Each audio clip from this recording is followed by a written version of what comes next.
மாணவர்கள் எவரும் போதைக்கு அடிமையாகாதீர்கள். அடிமையானவர்கள் மீண்டதாக சரித்திரமில்லை. எனவே உங்களையும் சமூகத்தையும் பாதுகாத்துக் கொள்ளுங்கள். உங்கள் நலன் கருதி கல்வி டிவி. வணக்கம் மாணவ செல்வங்களே, நீங்கள் எல்லாம் படிக்கிறதுக்கு ரெடியா இருப்பேன்னு நினைக்கிறேன். உங்களுக்கு அடிக்கடி புத்தி சொல்லிவிட்டேன்.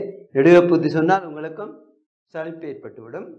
என்ன, ஆகவே நேரடியாக நாங்கள் பாடத்துக்கு வருவோம். என்ன, ஆகவே நாங்கள் இறுதியாக நாங்கள் இந்த கோளச்சூழல் வெப்பமடைவதனால் பல்வேறு அனர்த்தங்கள் ஏற்படுகின்றன. எனவே அதிலிருந்து நாங்கள் தொடர்ச்சி அதை கவனிக்காமல் விட்டோம் என்று சொன்னால் நாங்கள் அழிந்து விடுவோம். இந்த பூமியும் ஏனைய கோள்கள் மாதிரி உயிர் வாழ முடியாத ஒரு மயானமாக மாறிவிடும். எனவே நாங்கள் பொறுப்புணர்ச்சியோடு நடந்து கொள்ள வேண்டும். ஒவ்வொரு தனிமனிதரில் இருந்து உலகத்தில் ஒடுக்க அத்தனை பேரும், அத்தனை நிறுவனங்களும், அத்தனை நாடுகளும், அத்தனை அரசுகளும். ஏன்னா இந்த வகையில் இந்த கோளச்சூழல் வெப்பமடைவதை இழிவாக்கிக் கொள்வதற்கு தடுக்க முடியாது, ஆனால் அதை குறைத்து கொள்ளலாம். ஏன்னா இழிவாக்கிக் கொள்வதற்கு, அந்த குறைப்பதைத்தான் இழிவாக்கிக் கொள்வதற்கு இன்றைக்கு நாங்கள் பார்க்கணும். உலக ரீதியாக இன்றைக்கு முக்கியத்துவம் கொடுக்கப்பட்டு அதற்காக உலகில் வருடா வருடம் பல்வேறு நாடுகளிலும் பல்வேறு மகாநாடுகள் கூட்டப்பட்டு வருகின்றன. சூழல் உச்சி மகாநாடுகள் கூட்டப்பட்டு வருகின்றன. என இறுதியாகவும் நாங்கள் பார்த்திருக்கலாம், இந்த மத்திய கிழக்கு நாடுகளில் இடம்பெற்றது. என கூடுதலாக ஒவ்வொரு வருடமும் நீங்கள் கூடுதலாக இப்பொழுது நாங்கள் அதை பார்க்கலாம். ஏனென்றால் அந்த அளவுக்கு இந்த கோளச்சூழல் வெப்பமடைதல் மிக ஆபத்தான ஒரு நிலைக்கு எங்களை இட்டுச் செல்கின்றது. இந்த வகையில் நாங்கள் பார்த்தோம் என்று சொன்னால், இயற்கையை பாதுகாக்கும் சர்வதேச சபை, இயற்கையை பாதுகாக்கும் சர்வதேச சபை இது என்ன செய்கிறது? உலக பாதுகாப்பு உபாய முறைகள் என்ற ஒரு விடயத்தை தயாரித்திருக்கின்றது. அப்ப இயற்கையை பாதுகாக்கும் சர்வதேச சபை மூலம் உலகை பாதுகாப்பு உபாய முறைகள், உலகை எவ்வாறு நாங்கள் பாதுகாக்க முடியும், அதாவது இந்த முக்கியமாக இந்த கோளச்சூழல் வெப்பமடைந்தும் அதனால் ஏற்படுகின்ற அனர்த்தங்களிலிருந்தும், அதே நேரத்தில் ஏனைய இயற்கை இடர்கள் இருந்தும், எல்லா இடர்களுக்குமே மிக முக்கியமான காரணம் இந்த கோளச்சூழல் வெப்பமடைவதுதான். ஆகவே இந்த கோளச்சூழல் வெப்பமடைவதை தடுப்பதற்கும் அதனால் ஏற்படுகின்ற அனர்த்தங்களிலிருந்து இந்த உலகை பாதுகாப்பதற்கும் பல உபாய முறைகள் என்னும் போது பல நடவடிக்கைகள், பல மிக முக்கியமான தந்திரமான நடவடிக்கைகளை நாங்கள் எவ்வாறு மேற்கொள்ள முடியும் என்பது இந்த இயற்கையை பாதுகாக்கும் சர்வதேச சபையினால இன்றைக்கு தயாரிக்கப்பட்டுள்ளது. அதற்காக ஐக்கிய நாடுகள் சுற்றாடல் வேலை திட்டம் மற்றும் உலக வனவிலங்கு நிதியம் போன்ற நிறுவனங்கள் மூலம் அதற்கான நிதிகள் கிடைக்க பெற்றிருக்கின்றன. அப்ப இந்த உச்சி மாநாடு நடத்த வேண்டும். அதற்கு அனைவரையும், உலக நாடுகள் அனைத்தையும் கூட்டி எடுக்க வேண்டும். அதற்கான பல்வேறு செலவுகள் இடம்பெறும். எனவே அவற்றை வழங்குவதற்கு இந்த ஐக்கிய நாடுகள் சுற்றாடல் வேலை திட்டமும் என்ற ஒரு இதுவும் பிரிவும், அதோடு சேர்ந்து உலக வனவிலங்கு நிதியம் போன்ற நிறுவனங்களும், உலகில வனவிலங்குகளுக்கு அவற்றை பாதுகாப்பதற்கு பொறுப்பாக இருக்கின்ற அந்த நிதி சபைகளும் சேர்ந்து இந்த உபாய முறைகளை தயாரிப்பதற்கான செலவுகளை, இதே நேரத்தில் உச்சி மாநாடுகளை நடத்துவதற்கான அனைத்து செலவுகளையும் இவை வழங்குகின்றன. அப்ப இந்த அடிப்படையில் நாங்கள் பார்த்தோம்டா பிள்ளைகள், உலகை பாதுகாப்பதற்காக இந்த இயற்கையை பாதுகாக்கும் சர்வதேச சபையினுடைய முக்கியமான நோக்கங்கள் என்னென்று நாங்கள் பார்ப்போம். இந்த அடிப்படையில் பார்க்க போனால், ஒன்று, அத்தியாவசிய உயிர்ச்சூழல் செய்முறை மற்றும் உயிர் ஆதரவு தொகுதிகளை பேணி வர வேண்டும். அத்தியாவசியமான உயிர்ச்சூழல் மற்றும் அதனுடைய செய்முறைகள், ஆதரவு தொகுதிகள், உயிர் ஆதரவு தொகுதிகள் என்பவற்றை பேணி பாதுகாப்பது ஒரு கடமை. உயிர் சூழலுக்குள்ள எல்லா உயிரின் மனிதனிலிருந்து அனைத்து கண்ணுக்கு தெரியாத அனைத்து உயிரினங்களும் இடம்பெறுகின்றன. அதனுடைய ஆதாரங்கள் என்னும் போது அது உயிர் வாழ்வதற்கான மிக அத்தியாவசியமான தேவைகளையும் அதனுடைய சுற்றுப்புற சூழலையும் நாங்கள் பாதுகாக்க வேண்டும். அவை தன்னுடைய செய்முறைகளை ஒழுங்காக செய்வதனால்தான் மனிதரும் இந்த உலகம் நிலைத்து நிற்கின்றன. பிள்ளைகள், என்னுடைய இந்த மனிதன் தவிர்ந்த ஏனைய உயிரிகளுடைய செயற்பாட்டின் காரணமாக, ஒழுங்கான செயற்பாடுகள் காரணமாக, அதுக்குள்ளான் உணவு சங்கிலி என பல்வேறு வட்ட செயல்முறைகள் எல்லாமே இடம்பெறுகின்றன. அந்த இடம்பெறுதலினால்தான், அவற்றினுடைய செயல்முறைகளினால்தான் பிள்ளைகள் என்ன செய்கின்ற இந்த உலகம் நிலைத்து நிற்கின்றது. மனிதனும் ஏனைய உயிரிகளும் உயிர் வாழ ஆதாரமாயிருக்கின்றன. இந்த உயிரிகளின் செயல்முறைகள். எனவே அந்த செயல்முறை மற்றும் உயிர் ஆதரவு தொகுதிகளையும் பாதுகாக்க வேண்டும். அந்த உயிரியல் வாழ்வதற்கு அடிப்படையான அவசியமான அனைத்து ஆதரவான தொகுதிகளையும் பாதுகாக்க வேண்டும். இல்லாவிட்டால் அந்த உயிரிகள் அழிந்துவிடும். அந்த உயிரிகள் அழிந்தால் மனிதனும் அழிந்துவிட வேண்டிய கட்டாய தேவையுண்டு.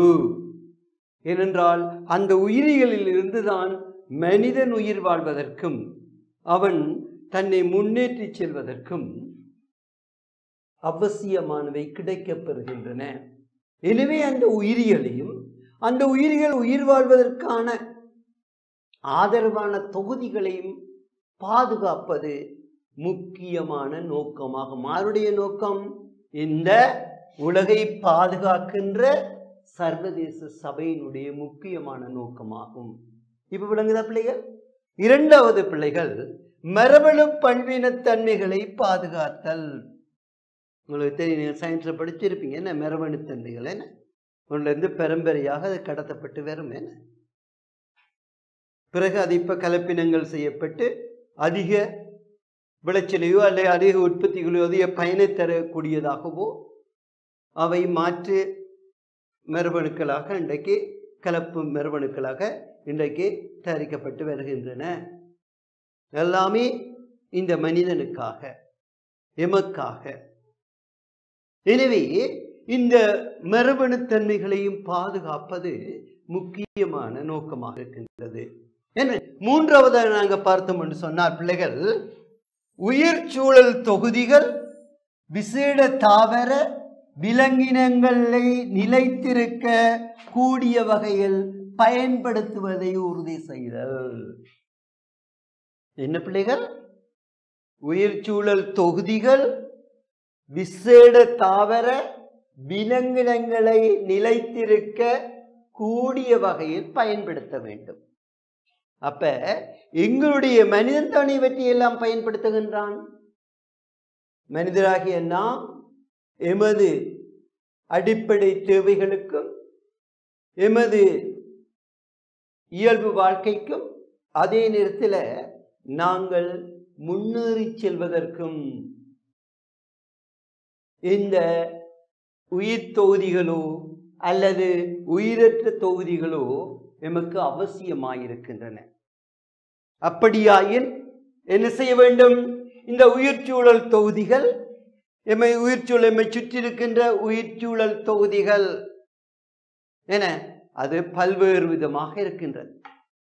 உயிரற்ற சூழல் ஒரு பக்கம், உயிர் சூழல் ஒரு பக்கம். அதுல மனிதனும் ஏனைய உயிரினங்களும் என தாவரங்கள், விலங்குகள் என அனைத்தும் கண்ணுக்கு தெரியாத அனைத்து உயிரிகளும் உயிர் சூழலில் இடம்பெறுகின்றன. இந்த உயிர் சூழலுடைய தொகுதிகளையும் விசேட தாவர விலங்கினங்களையும் கிடைத்ததற்கு அரிய கிடைப்பதற்கு அரிய அல்லது மிக முக்கியமான தாவரங்களை நாங்கள் விசேட தாவரங்கள் என்று சொல்லுவோம். அது எல்லா இடமும் இருக்காது. சில நேரங்கள் அவை மிக அவசியமானதாக இருக்கும். பெருமதி மிக்க மட்டுமல்ல, மிக அவசியமானதாக இருக்கும். அவை உயிரை காக்கின்றதாக இருக்கும். உயிர் வாழ்வதற்கு மட்டுமின்றி உயிரை காக்கின்றதாக இருக்கும். அப்படிப்பட்ட விசேட தாவரங்கள். அதே நேரம் அவற்றினால் மனிதன் இந்த பூமியும் நிலைத்து நிற்கக்கூடியதாக இருக்கும். அவ்வளவு அவசியமானவை அவை. அப்படிப்பட்ட அந்த தாவரங்களை விசேட தாவரங்கள் என்று கூறுகின்றோம். கிடைத்ததுக்கு அரியதும் அபூர்வமாக கிடைக்க கூறக்கூடியதும், அதே நேரத்தில் அவை மிக அத்தியாவசியமாக இருப்பதும், பெருமதி மட்டுமல்ல மிக மிக அத்தியாவசியமாக இருப்பதும் அப்படிப்பட்ட விசேட தாவரங்களையும் அந்த விலங்கினங்களையும், அவற்றிலையும் விசேடித்த விலங்கினங்கள் இருக்கின்றன. அரிய பெரிய விலங்கினங்கள். இன்றைக்கு நாங்கள் டைனோசர் எடுத்துக்கொண்டோம். டைனோசர் இல்லை, கண்ணால் காண முடியாது, அதெல்லாம் அழிந்து விட்டன. விசேட விலங்கினங்களாக இருக்கும். அப்படிப்பட்ட இன்றைக்கு அருகி வருகின்ற கிடைத்திருக்க அரிய அப்படியான விலங்கினங்களையும், அதான் விசேட விலங்கினங்கள். அதே நேரத்தில் ஏனைய விலங்கினங்களையும், இவை மட்டுமல்ல ஏனைய விலங்கினங்களையும் உயிரிகளையும் உயிர் சூழலுக்குள் இடம்பெறுகின்ற உயிரிகளையும் நிலைத்திருக்கக்கூடிய வகையில் பயன்படுத்த வேண்டும் பிள்ளைகள். அதனை நிலைத்திருக்கக்கூடிய வகையில், நிலைத்திருக்கக்கூடியது என்றால் அது என்றும் இருக்கக்கூடியதாக பயன்படுத்த வேண்டும். இன்றைக்கு டைனோசர் போன்ற சில உயிரிகள் எல்லாம் அழிந்து விட்டன. அதற்கு காரணம் மனிதனும் அவனுடைய தகாத நடவடிக்கைகளும், அதன் காரணமாக ஏற்பட்ட அனர்த்தங்களினால், இடர்களினால் இப்படியான தாவரங்களும் விசேட தாவரங்களும் உயிரினங்களும் அழிய பெற்றுவிட்டன. ஆகவே என்ன செய்ய வேண்டும்? இருப்பதை நாங்கள் பாதுகாத்துக் கொள்ள வேண்டும். இருப்பதை நாங்கள் பாதுகாத்துக் கொள்ள வேண்டும். ஆகவே என்ன செய்ய வேண்டும்? அவை நிலைத்திருக்கக்கூடியதாக, சஸ்டைனபிள், நிலைத்திருக்கக்கூடியதாக நாங்கள் அவற்றை பயன்படுத்த வேண்டும். அப்படி என்றால் கண்ட மாதிரியாக பிள்ளைகள் எல்லாவற்றையும் நாங்கள் பயன்படுத்தி அழிக்கக்கூடாது என்பதுதான் கருத்து. எதிர்கால சந்ததியை நினைத்து அதே நேரத்தில் இவை தொடர்ந்து இந்த பூமியில உயிர் வாழ வேண்டும். இந்த இவை விசேட தாவரங்களும் விலங்கினங்களும் உயிர் வாழ வேண்டும். அவர் ஒரடியாக இந்த டைனோசர் போன்றவை போல அழிந்து விடக்கூடாது. ஆகவே அவை நிலைத்து நிற்க வேண்டும் என்று சொன்னால் அதுக்கு ஏற்ற மாதிரி நாங்கள் அவற்றை பயன்படுத்துவதை உறுதி செய்ய வேண்டும். உறுதி செய்ய வேண்டும் என்றால் கட்டாயமாக்கி கொள்ள வேண்டும். ஏனோ தானோ ஒன்றும் பயன்படுத்தக்கூடாது, அளவுக்கு அதிகமாகவும் பயன்படுத்தக்கூடாது. மிக அத்தியாவசிய தேவை இருந்தால் மட்டுமே பயன்படுத்த வேண்டும் சிலவற்றை. ஆகவே எதிர்கால சந்ததியை நோக்கி இந்த பூமியில் நிரந்தரமாக எல்லோரும் வாழ வேண்டும், இந்த பூமியில் நிலைத்து நிற்க வேண்டுமாயிருந்தால் நாங்கள் அவற்றை பயன்படுத்துவது எப்படி இருக்க வேண்டும்? மிக கவனமாக, மிக யோசித்து,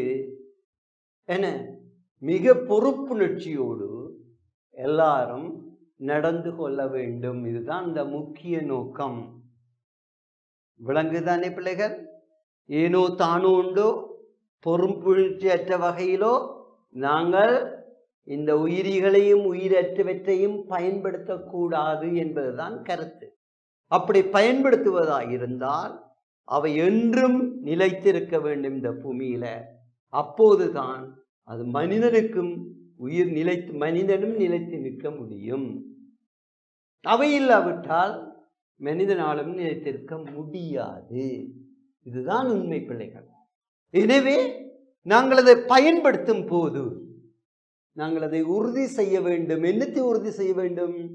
இவை நிலைத்து இந்த பூமியில நிற்க வேண்டும் என்பதை உறுதியாக நாங்கள் அதை நினைத்து கொண்டுதான் பயன்படுத்த வேண்டும் என்பதுதான் இந்த இயற்கையை பாதுகாக்கும் சர்வதேச சபையினுடைய முக்கியமான நோக்கமாக இருக்கின்றது. வெற்றி நாங்கள் கடைபிடித்து நாங்கள் செயல்படுவோமாயின் இந்த பூமியில் கோளச்சூழல் வெப்பமடைவதையோ அதனால் ஏற்படுகின்ற அனர்த்தங்களிலும் தப்பித்து நாங்கள் இந்த பூமியில் உள்ள நாங்களும் ஏனைய உயிரிகளும் நிலைத்து நிற்க முடியும். ஆகவே இந்த இயற்கையை பாதுகாப்பும் சர்வதேச சபையினுடைய உலகை பாதுகாக்கின்ற முக்கியமான நோக்கங்கள் என்ன? ஒன்று, அத்தியாவசிய உயிர்ச்சூழல் செய்முறை மற்றும் உயிர் ஆதரவு தொகுதிகளை பேணிவரல். இரண்டாவது, மரபு பல்வினத்தன்மையை பாதுகாத்தல். மூன்றாவது, உயிர்ச்சூழல் தொகுதிகள் விசேட தாவர விலங்கினங்கள் நிலைத்திருக்கக்கூடிய வகையில் பயன்படுத்துவதை உறுதி செய்தல் என்பனவா. இந்த நோக்கங்களை அடிப்படையாக கொண்டுதான் பிள்ளைகள் என்ன நடக்கப்பட்டது? பல்வேறு உச்சி மாநாடுகள் எல்லாம் கூட்டப்பட்டன. பல்வேறு உச்சி மாநாடுகள் எல்லாம் கூட்டப்பட்டன பிள்ளைகள். சரியா? இப்ப அந்த உச்சி மாநாடுகள் கூட்டப்பட்ட போது அது முக்கியமாக கூட்டப்பட்ட உச்சி மாநாடுகளாக நாங்கள் பார்த்தா பிள்ளைகள் 1972ஆம் ஆண்டு ஸ்டாக்ஹோம் மகாநாடு மிக முக்கியமானதாக கருதப்படுகின்றது. 1972ஆம் ஆண்டில் இடம்பெற்ற ஸ்டாக்ஹோம் மகாநாடு. பின்னர் புரூலன் ஆணைக்குழுவின் அறிக்கை. மற்றது 1992ஆம் ஆண்டு ரியோ டி ஜெனிரோ நகரில் நடைபெற்ற புவி உச்சி மகாநாடு. விளங்குதா பிள்ளைகள்? இன்றைக்கு கூடுதலாக நாங்கள் வருடம் கூட பார்க்கலாம். இன்றைக்கு புவி உச்சி மகாநாடுகள் ஒவ்வொரு நாடுகளிலும் இந்த சர்வதேச உலகை பாதுகாக்கும் சபையினால் கூட்டப்பட்டு வருவதை நாங்கள் பார்க்கலாம். நீங்கள் பார்க்கலாம், கடைசியாக இந்த மத்திய கிழக்கு நாடுகளில் இடம்பெற்ற புவி சூழல் மகாநாடு அதாவது அது பல்வேறு பெயர்களோடு அது இடம்பெறும். கோளச்சூழல் வெப்பமடைதல் என்றது மட்டுமல்ல, புவி சூழலை பாதுகாத்தல், புவிச்சூழல் உச்சி மாநாடு மற்றும் எமது கோலத்தை நிலைத்து நிற்க செய்தல் என்ற பல்வேறு பெயர்களோடு இந்த உச்சி மாநாடுகள் இடம்பெறும். இந்த அடிப்படையில் நாங்கள் பார்க்க போனோம் என்று சொன்னால் 1972ஆம் ஆண்டு நடைபெற்ற ஸ்டாக்ஹோம் மகாநாடும் புரூலனில் இடம்பெற்ற ஆணைக்குழு அறிக்கையும், அடுத்தது 1992ஆம் ஆண்டு ரியோ டி ஜெனிரோவில் இடம்பெற்ற இந்த மகாநாடும் முக்கியமானவையாக கருதப்படுகின்றது. இந்த மகாநாட்டில் நாங்கள் பார்த்தோம் என்றால் இடம்பெற்ற இந்த மகாநாட்டில் நாங்கள் பார்த்தோம் என்ற பிள்ளைகள் சரியா எடுக்கப்பட்ட தீர்மானங்களும் அங்கத்துவ இந்த மகாநாட்டில் ஏறக்குறைய 172 நாடுகளுடைய பிரதிநிதிகள் கலந்து கொண்டார்கள். அங்கு பல்வேறு விதமான கோளச்சூழல் வெப்பமடைவதையும் தடுப்பதற்கும் அல்லது அதை குறைத்துக் கொள்வதற்கும் இழிவாக்குவதற்கும் அதே நேரத்தில் இந்த எமது சூழலை பாதுகாப்பதற்கும் இன்றைக்கு அதற்கான நடவடிக்கைகள் 172 நாடுகளால் அந்த வேலை திட்டங்கள் மேற்கொள்ளப்பட்டன. அப்போ இந்த வேலை திட்டங்கள் எவ்வாறு நாங்கள் இந்த சூழலை பாதுகாக்கலாம், ஆகவே அதற்கான வேலை திட்டங்கள் தயாரிக்கப்பட்டன. இதில் இலங்கையும் ஒரு அங்கத்துவ நாடாக இருந்து அந்த வேலை திட்டங்களில் பங்கெடுத்து கொண்டது. விளங்குதா பிள்ளைகள்? சரியா பிள்ளைகள்? அதில் 21ஆம் நூற்றாண்டுக்கான சூழலும் அபிவிருத்தியின் தொடர்பான வேலை திட்டங்களுக்கு தயாரிப்பதற்கு ஆலோசனைகள் சமர்ப்பிக்கப்பட்டன, தயாரிக்கப்பட்டன. சரியா? அந்த மாநாட்டின் தீர்மானங்களுக்கு அங்கத்துவ நாடுகள் என்றவை இலங்கையும் சம்மதித்தது. இதன் விளைவாக சூழல் நேயமிக்க சுற்றாடல் ஒன்றை தயார் செய்வதற்கான தேசிய மட்டத்தில் மேற்கொள்ளப்பட வேண்டிய பல்வேறு வேலை திட்டங்கள் கலந்து ஆலோசித்து முன்வைக்கப்பட்டது.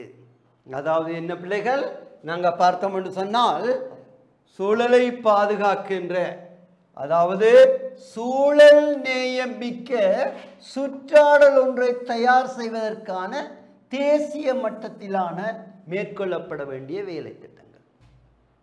எப்படியான வேலை திட்டம்? சூழல் நேயமிக்க சுற்றாடல் ஒன்றை தயார் செய்வதற்கான வேலை திட்டம் ஒன்று என்ன சமர்ப்பிக்கப்பட்ட. இதில் இந்த வேலை திட்டங்கள் கலந்து ஆலோசித்து முன்வைக்கப்பட்டன. அங்கு எடுக்கப்பட்ட முன்வைக்கப்பட்ட ஆலோசனைகள் எவை என்று கேட்டால், அதில் ஒன்று CFC வாயுவை வெளியிடும் செயற்பாடுகளை குறைத்தல். 2000 ஆண்டில் பின்னர் முற்றாக கைவிட. இன்றைக்கு 2024ஆம் ஆண்டு. இதுவரை முற்றாக கைவிடப்படவில்லை என்று கூறலாம். ஆனால் பெரும்பாலும் CFCயை பயன்படுத்துவது குறைத்து கொள்ளப்பட்டிருக்கிறது. என்ன, சில நாடுகள் தெரிந்தோ தெரியாமலோ மறைவாகவோ அவற்றை பயன்படுத்தித்தான் வருகின்றன. ஆனால் பெரும்பாலான நாடுகள் இந்த CFC உடைய பாவனையை குறைத்து கொண்டன. அதாவது CFC வாயுவை வெளியிடும் செயற்பாடுகளை குறைத்து கொள்ளுதல். CFC எனப்படுகிற குளோரோ புளோரோ கார்பன் எனப்படுகின்ற இந்த நச்சு வாயு, இதுதான் கோளச்சூழலை வெப்பமாக்குவதற்கும், அடுத்தது ஓசோன் மண்டலம் பாதிக்கப்படுவதற்கும், அதனுடைய ஓட்டை விரிவடைந்து செல்வதற்கும் மிக முக்கியமான இந்த நச்சு வாயுவாக இந்த CFC வாயு காணப்படுகின்றது. அதை பயன்படுத்தி நாங்கள் ஃப்ரிட்ஜ், குளிர்சாதன பெட்டிகள், குளிர் அறைகள், இதே நேரத்தில் மருந்தை விசிறுகின்ற விசிறிகள் மற்றும் நறுமண பூச்சி வகைகள், இவற்றிலெல்லாம் இந்த CFC வாயு அதிகமாக காணப்படுகின்றன. அவை இவற்றை பயன்படுத்துவது வெளியேற்றப்பட்டு வானவெளிக்கு சென்று கோளச்சூழலை, பச்சை விட்டு வாயுக்களை, நச்சு வாயுக்களை அதிகரிக்க செய்வதும் ஓசோன் மண்டலத்தை, ஓட்டையை இன்னும் பெரிதாக்கியும் விடுகின்றன. எனவே அப்படியாக இந்த CFC வாயுவை வெளியேற்றுகின்ற கைத்தொழில் நடவடிக்கைகளை குறைத்து கொள்ள வேண்டும். 2000 ஆண்டளவில் முற்றாக தடை செய்ய வேண்டும் என்பதுதான் இந்த 1992ஆம் ஆண்டு ரியோ டி ஜெனிரோவில் மேற்கொள்ளப்பட்ட இந்த புவிச்சூழல் உச்சி மாநாட்டில் கலந்தாலோசிக்கப்பட்ட முதலாவது விடயமாகும். இவ்வளவுங்களா பிள்ளைகள்? இரண்டாவது விடயமாக பார்த்தோம்னா, வாகனங்களிலிருந்து வெளியேற்றப்படும் புகை பரிசோதனைகளை நாங்கள் கவனித்து கொள்ள வேண்டும். அதான் இன்றைக்கு கிரீன் டெஸ்ட் என்று நாங்கள் சொல்லுகிறோம். என்ன பிள்ளைகள்? புகை பரிசோதனை என்று நாங்கள் சொல்லுகின்றோம். இந்த வாகனங்களிலிருந்து வெளியேற்றப்படுகின்ற நச்சு வாயுக்களும் இந்த பச்சை விட்டு வாயுக்களினுடைய விளைவுகளை அதிகரிக்க செய்கின்றன. இவற்றினால கோளச்சூழல் வெப்பமடைவது மட்டுமின்றி பல்வேறு விதமான நோய்களும் உருவாகின்றன. உங்களுக்கு தெரியும், வாகனங்களுக்கு பின்னால் நீங்கள் சென்றீங்கன்றால் படுகரியாக புகைகள் எல்லாம் வெளியேறும். என்ன பிள்ளைகள்? அது சுற்றுச்சூழலை மாசுபடுத்துவது எங்களுக்கு பல்வேறு விதமான நோய்களை எல்லாம் உருவாக்கும். இன்றைக்கு எரிபொருள் பற்றாக்குறையினால பல்வேறு கலப்பு எரிபொருள்கள் எல்லாம் கலந்து நீங்கள் பார்க்கலாம். இந்த கொரோனா டைமிலையும் அதற்கு முந்தைய டைமிலையும் நீங்கள் பார்க்கலாம். புரட்சிகள் இடம்பெறுகின்ற பிரதேசங்களில், சண்டைகள் இடம்பெறுகின்ற பிரதேசங்களில் எரிபொருள் தட்டுப்பாடு வரும்போது பல்வேறு கலவையான எரிபொருட்கள் எல்லாம் பயன்படுத்தி இந்த வாகனங்கள் ஓடும்போது அவற்றிலிருந்து வெளியேற்றப்படுகின்ற இந்த கழிவு புகைகள் எல்லாம் சூழலையே இருட்டாக்கிவிடும். நீங்கள் பார்க்கலாம். என்ன அந்த அளவுக்கு இந்த போக்குவரத்தில் பல்வேறு விதமான எரிபொருட்கள் பயன்படுத்தப்படுகின்றன. என அவை சுத்திகரிக்கப்படாமல் பயன்படுத்தப்படுவதனால் அவை பல்வேறு கொடிய விளைவுகளை ஏற்படுத்துகின்றன பிள்ளைகள். எனவே தான் இந்த வாகனங்களிலிருந்து வெளியிடப்படும் புகைகள் பரிசோதிக்கப்பட வேண்டும். அப்படியான வாகனங்கள் எல்லாம் தடை செய்ய வேண்டும். வீதிகளில் ஓட விடக்கூடாது. இதனால கோளச்சூழல் வெப்பமடைவது மட்டுமின்றி வெகு விரைவாக சுவாச நோய்கள் மற்றும் பல்வேறு இதய நோய்கள் எல்லாம் ஏற்பட்டு அதே நேரத்தில் சூழலும் இருண்டதாக கரி உள்ள இடமாக மாறிவிடும் என்பதற்காக, அதனால் உயிரிகள் எல்லாம் இயல்பாகவே வாழ முடியாத நிலை ஏற்படும் என்பதற்காக இன்றைக்கு வாகனங்களிலிருந்து வெளியேற்றப்படும் புகை பரிசோதனைகளை மேற்கொள்ளுதல், இது இந்த உச்சி மாநாட்டில் மேற்கொள்ளப்பட நடவடிக்கைகள். அதற்காகத்தான் இன்றைக்கு நீங்கள் பார்க்கலாம், உங்களுடைய பிரதேசங்கள் அனைத்திலும் கிரீன் டெஸ்ட் எனப்படுகின்ற இந்த புகை பரிசோதனை என்று போர்டுகள் போடப்பட்டு அங்கு ஒவ்வொரு வருடமும் நாங்கள் எங்களுடைய வாகனங்களுக்கு கொண்டு பரிசோதித்து சர்டிஃபிகேட் பெற வேண்டும். அப்போதுதான் நாங்கள் ஓட முடியும், வாகனங்களை பயன்படுத்த முடியும். இதுவும் இந்த ரியோ டி ஜெனிரோ உச்சி மாநாட்டில் மேற்கொள்ளப்பட்ட முக்கியமான விடயமாகும். அடுத்த போகும் திண்ம கழிவு முகாமைத்துவம். திண்ம கழிவு முகாமைத்துவம் என்ன? நாங்கள் இந்த கட்டியான இந்த கழிவுப் பொருட்களை, குப்பை கூலங்களை அகற்றும் போது பிள்ளைகள் கூடுதலாக தண்ணீராக அகற்றுகின்ற, திரவமாக அகற்றுகின்ற விட, திரவம் என்பது கழுவி செல்லுகின்ற தண்ணீர்கள் நீங்கள் பார்க்கலாம். அது பல்வேறு நிறுவனங்கள், ஆலைகளிலிருந்து நீரெல்லாம் கழுவி அழுக்கு நீராக வெளியேற்றப்படும்.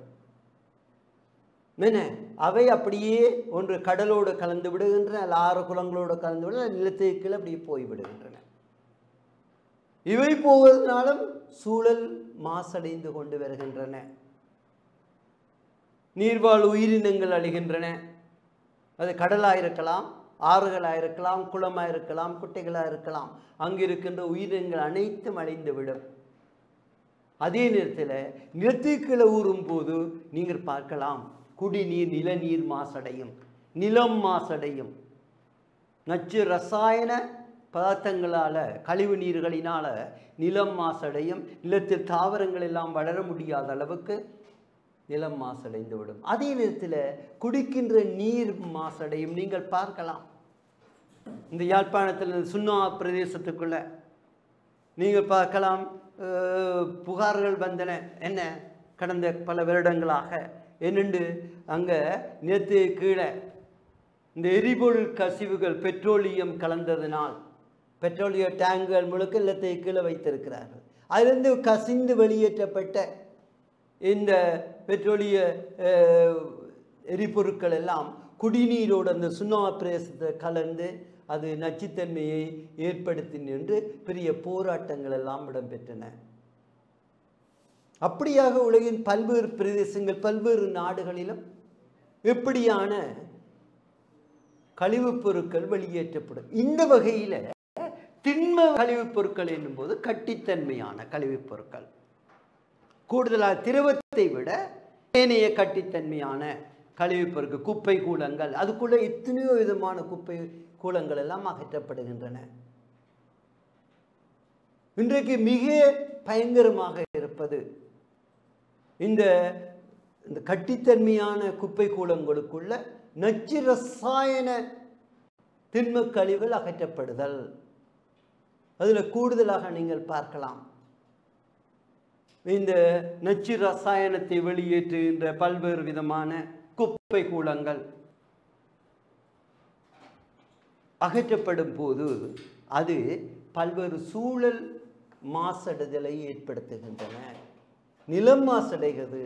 அதே நேரத்தில் அதிலிருந்து வெளியேற்றப்படுகின்ற நச்சு வாயுக்களும் அது கோளச்சூழலை வெப்பமடைய செய்கின்றது.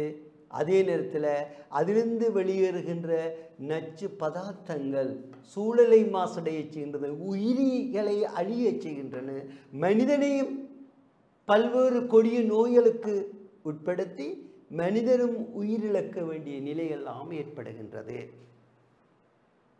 இன்றைக்கு நீங்கள் பார்க்கலாம், இன்றைக்கு வளர்ச்சி அடைந்த நாடுகள் தங்களுடைய இப்படியான திண்ம கழிவுகளை தங்களுடைய நாடுகளுக்கு கொட்டினால் அகற்றினால் அங்கு சூழல் மாசடையும், நிலம் நீர் அனைத்தும் மாசடையும், வானவெளியும் மாசடையும். எனவே அங்கு உயிர் வாழ முடியாத சூழல் ஏற்படும் என்பதற்காக பிள்ளைகள் இன்றைக்கு வறிய நாடுகள் என்ன செய்கின்றன, அதிக பணம் கொடுத்து அவற்றை கப்பல் கப்பலாக ஏற்றி அந்த நாடுகளில் கொண்டு கொட்ட வைக்கின்றன. கூடுதலாக இந்த மத்திய கிழக்கு நாடுகளில், பாலைவன நாடுகளில், இப்படியான வளர்ச்சியடைந்த நாடுகள் அதிக பணம் அந்த நாடுகளுக்கு கொடுத்து அந்த திண்ம கழிவுகளை அகற்றி விடுகின்றன, அங்கே கொண்டே கொட்டுகின்றன. இந்த வகையில் இலங்கையும் அதில் ஒன்றாக பல வருடங்களுக்கு முன் இருந்தது. இந்த புத்தள பகுதிகளில் கொண்டு வந்து இந்த அபிவிருத்தி அடைந்த நாடுகளினால் வெளியே கொட்டப்படுகின்ற கழிவுப் பொருட்கள் எல்லாம் இலங்கையில் கொண்டு வந்து கொட்டப்பட்டன. அதில் கூடுதலாக இந்த சிகிச்சை மருத்துவ கழிவுப் பொருட்கள் கூடுதலாக அதில் இடம்பெற்றிருந்தது. இதை நாங்கள் பத்திரிகைகள் பல்வேறு தொடர்பு சாதனங்கள் மூலம் இதை வெளிப்படுத்தப்பட்டு பல போராட்டங்கள் இடம்பெற்று அவை தடை செய்யப்பட்டன. அவ்வாறு கொண்டு வரப்படுகின்ற குப்பை கூலங்கள் இலங்கையில் எடுக்கக்கூடாது என்று சொல்லி, ஏனென்றால் அவை பல்வேறு விதமாக அழிவுகளை ஏற்படுத்தக்கூடியது. எனவே என்ன செய்ய வேண்டும், எவ்வாறு வெளியேற்றப்படுகின்ற இந்த கழிவுகளை முகாமைத்துவம் செய்ய வேண்டும். முகாமைத்துவம் செய்தால் மேற்பார்வை செய்து அவை தரம் பிரிக்கப்பட்டு அவை அகற்றப்பட வேண்டும்.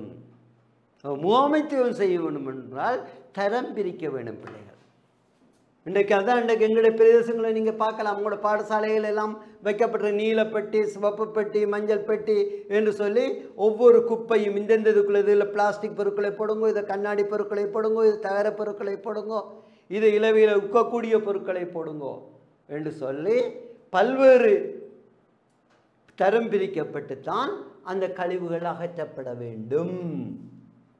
அவ்வாறு தரம் பிரிக்கப்படும் போது என்ன உக்கக்கூடிய பொருட்கள், அவை தீங்கு விளைக்க கூடாத பொருட்கள், பசலை ஆக்கக்கூடிய பசலை ஆக்கிக் கொள்வது, அவை மீள் சுழற்சியின் மூலம் இன்னும் புதிய பொருட்களை அதிலிருந்து அந்த கழிவுப் பொருட்களை இருந்து உற்பத்தி செய்ய முடியுமா என்று பார்ப்பது, ஒன்று பசலையாக்குவது, மற்ற கழிவுப் பொருட்களிலிருந்து வேறு பொருட்களை உற்பத்தி செய்ய முடியுமான்னு யோசிப்பது, இதே நேரத்தில் உக்குமா உக்காதா, தீங்கு விளைவிக்குமா விளைவிக்காதா என்றெல்லாம் தரம் பிரித்து அவற்றை அகற்றுவது அல்லது புதைப்பது அல்லது எரிப்பது போன்ற இதுதான் அந்த மேற்பமுகத்துக்கு திண்ம கழிவுப் பொருட்கள் வெளியேற்றும் போது அதனை மேற்பார்வை செய்ய வேண்டும், முகாமைத்துவம் செய்ய வேண்டும்.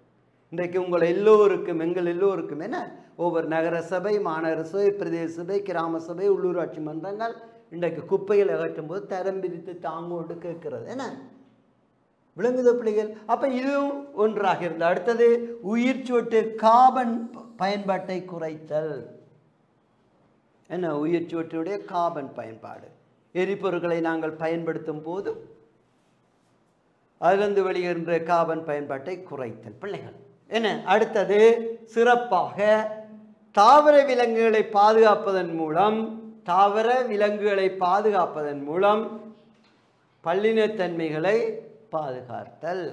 என்ன பிள்ளைகள், அது அடுத்தது புதுப்பிக்கக்கூடிய வளங்களை நாங்கள் பயன்படுத்துதல். புதுப்பிக்கக்கூடிய வளங்கள், அதான் மின்குமிழ், சூரிய சக்தி, காற்றலை சக்தி, கடல் சக்தி போன்றவற்றை நாங்கள் பயன்படுத்த வேண்டும்.